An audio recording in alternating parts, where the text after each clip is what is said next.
अस्सलाम वालेकुम बच्चों।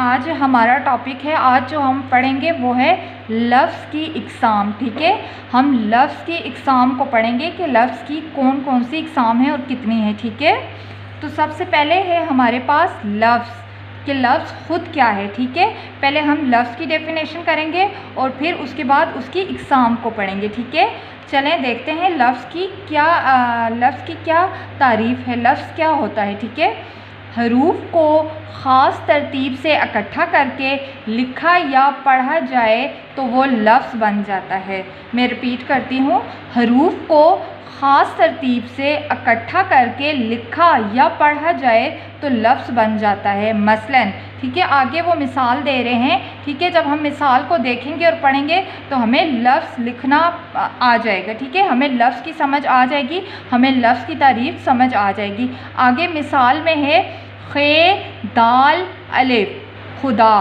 ठीक है, तोड़ के लिखा गया था खे दाल अलिफ। ठीक है, ये लफ्ज़ नहीं था, ये टूटा हुआ था, इसकी कोई पहचान नहीं थी, इसकी कोई समझ नहीं थी। जब इसको जोड़ के लिखा गया तो ये बाकायदा एक लफ्ज़ बन गया। तो ये जुड़ के क्या बना, क्या लफ्ज़ बना, खुदा। खे दाल अलिफ खुदा, ये एक लफ्ज़ बन गया। ऊपर कहा गया था कि जब लफ्ज़ हरूफ को ख़ास तरतीब से इकट्ठा करके जोड़ के लिखा जाए तो वो लफ्ज़ बन जाता है। तो इसी तरह हमने मिसाल में देखा, सबसे पहले खुदा था, खुदा को तोड़ के लिखा गया था और फिर जब वो जोड़ा गया तो वो लफ्ज़ खुदा बन गया। इसी तरह अगली मिसाल है काफ लाम मीम कलम, तोड़ के लिखा गया है, ये कोई लफ्ज़ नहीं है। ठीक है, अब हम इसको जोड़ के लिखेंगे तो ये कलम बन जाएगा, काफ लाम मीम कलम, और ये एक लफ्ज़ बन जाएगा। ठीक है, जब ये पहले टूटा हुआ था तो ये लफ्ज़ नहीं था, जब हमने इसे जोड़ के लिखा, तरतीब से लिखा, इकट्ठा करके लिखा तो ये लफ्ज़ बन गया। अगला है दाल वाओ अलिफ ते दवात। ठीक है, क्या लफ्ज़ है, दाल वाओ अलिफ ते दवात। जब हमने जोड़ के इकट्ठा करके लिखा तो वो लफ्ज़ दवात बना। अगला है सीन की वाओ लाम स्कूल। ठीक है, सीन की वाओ लाम, जब हमने इसे ख़ास तरतीब से जोड़ के लिखा तो ये क्या लफ्ज़ बना, स्कूल। तो ये थी लफ्ज़ की तारीफ़, और लफ्ज़ को मज़ीद अच्छी तरह से समझने के लिए उसके लिए कुछ मिसालें थी जो मैंने आपको बताई, जिसमें थी खुदा, कलम, दवात, स्कूल। ठीक है, आपको लफ्ज़ की समझ आई होगी यकीनन। आगे हम देखते हैं कि लफ्ज़ की इक़साम कौन कौन सी और कितनी हैं। तो लफ्ज़ की दो इक़साम है। ठीक है, लफ्ज़ की कितनी इक़साम है, लफ्ज़ की दो इक़साम है बच्चों। कौन कौन सी, कलमा और मुहम्मल। कौन सी, कलमा और मुहम्मल। अब हम इनको पढ़ेंगे तो हमें पता चलेगा कि कलमा क्या है और मुहम्मल क्या है। तो हम ये लफ्ज़ की इक़साम पढ़ रहे हैं और इसमें सबसे पहली किस्म है कलमा। ठीक है, हम जो कुछ मुंह से बोलते हैं उन्हें लफ्ज़ कहा जाता है। जिस लफ्ज़ के कुछ मायने हो या इनसे कोई मतलब निकलता हो उसे कलमा कहा जाता है। हाँ जी, तो हमने ऊपर पढ़ा था लफ्ज़ कि हम किसी टूटे हुए हरूफ को जब जोड़ के ख़ास तरतीब से लिखते हैं तो वो लफ्ज़ बन जाता है। तो आगे से फिर उसकी एक किस्म थी कलमा।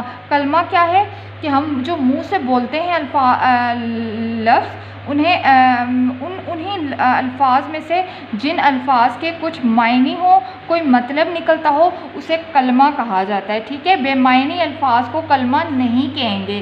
ठीक है, जिन ऐसे अल्फाज जो हम बोलते हैं और जिनके कुछ मायने होते हैं, जिनके कुछ मतलब होते हैं, ऐसे अल्फाज को कलमा कहा जाता है। मसलन पानी, रोटी, शहर, गाँव, लड़का, गोल, गप। ठीक है, इन अल्फाज के मतलब हैं। ठीक है, तो इसलिए इन्हें कलमा कहा गया। अगली किस्म है मुहम्मल। मुहम्मल क्या है, मुहम्मल वो लफ्ज़ है जिसके कुछ भी मायने ना हो, मुहम्मल महज कलमे के साथ इजाफे के तौर पर आते हैं। ठीक है, कलमे का मतलब था कि जिनके ऐसे अल्फाज जिनके कुछ मायने हो। अब मुहम्मल क्या है, ऐसे अल्फाज जिनके कुछ मायने ना हो, बतौर सहारा, बतौर इजाफ़ा उनको इस्तेमाल किया जाए लफ्ज़ के साथ, ऐसे अल्फाज को मुहम्मल कहते हैं। ठीक है, जैसे कि पानी, वानी। ठीक है, पानी का तो मतलब था ना, इसलिए वो कलमा बन गया। लेकिन अब ये मोहम्मल क्या है, वानी। वानी का कोई मतलब नहीं है, ये सिर्फ एक मिसाल के तौर पे, ये एक मज़ाहिया अंदाज में हम कह देते हैं जी पानी वानी। वानी का कोई मतलब नहीं है, लिहाजा इसे हम मोहम्मल कहेंगे। ठीक है, इसे हमने सिर्फ मज़ाक के लिए, तंज़ो मज़ाक के लिए या इजाफे के लिए इस्तेमाल किया पानी के साथ। ठीक है, आगे देखते हैं। रोटी वोटी, रोटी वोटी, शहर शहर शहरोहर, गाँव वाँव,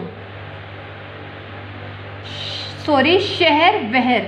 ठीक है, शहर का मतलब है जबकि वहर का कोई मतलब नहीं है। इसे हम तंज़ो मिज़ा में इसके साथ इजाफे के तौर पर इस्तेमाल करते हैं, शहर वहर। ठीक है, रोटी वोटी, शहर वहर, गाँव वाँव, लड़का वड़का, गोल मटोल, गप शप। इन अल्फाज में वानी, वोटी, वहर, वाँव, वड़का, मटोल, शप तमाम मुहम्मल अल्फाज हैं, क्योंकि इन अल्फाज के कोई मायने नहीं हैं।